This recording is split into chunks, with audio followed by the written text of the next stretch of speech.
Zaman berubah, pendidikan juga perlu berubah.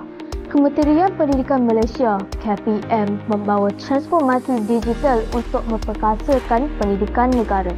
Dari aplikasi pembelajaran interaktif hingga kecerdasan buatan AI, semuanya tersedia di hujung jari.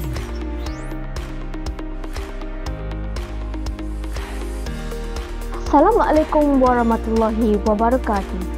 Bersama saya, Angin Humaira binti Muhammad Zamri, pengacara anda pada hari ini untuk berbicara tentang satu isu yang sangat relevan dalam dunia pendidikan kita, iaitu bahan digital perkasakan pendidikan negara.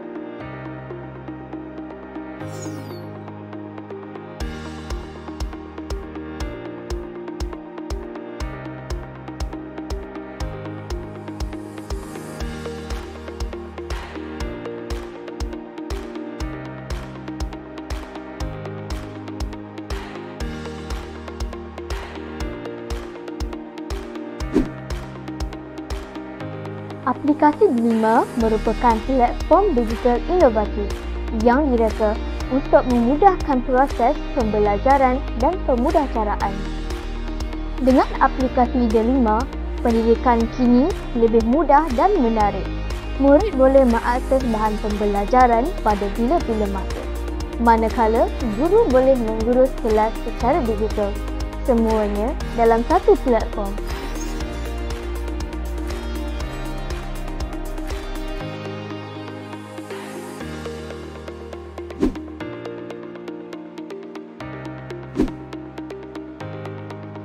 Apa?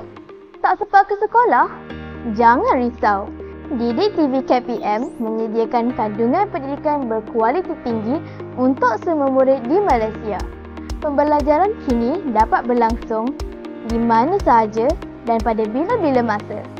Kandungan yang disediakan merangkumi prasekolah hingga ke sekolah menengah. Semuanya boleh diakses secara percuma.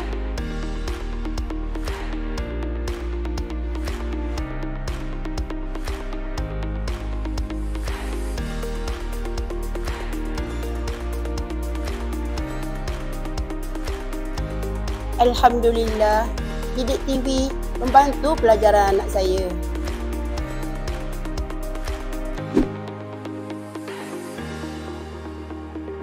Pernah terfikir belajar dengan AI? Kini ianya bukan lagi fiksyen. Dengan teknologi AI, murid boleh mendapatkan bantuan peribadi dalam pembelajaran. Sementara guru pula boleh menyesuaikan pengajaran mengikut keperluan setiap murid.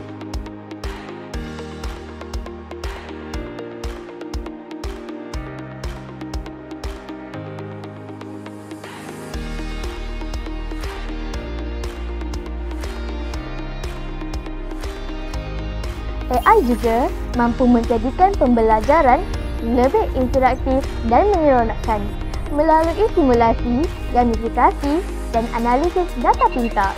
Dengan inovasi ini, pengalaman pembelajaran menjadi lebih efektif, fleksibel dan bersesuaian dengan gaya pembelajaran setiap individu.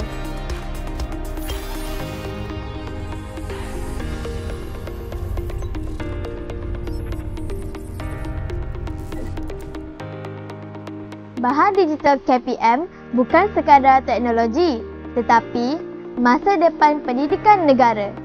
3 bahan digital yang kita bicarakan pada hari ini iaitu Delima, Didik TV KPM dan AI mampu membawa kita ke arah pendidikan yang lebih inklusif, interaktif dan inovatif.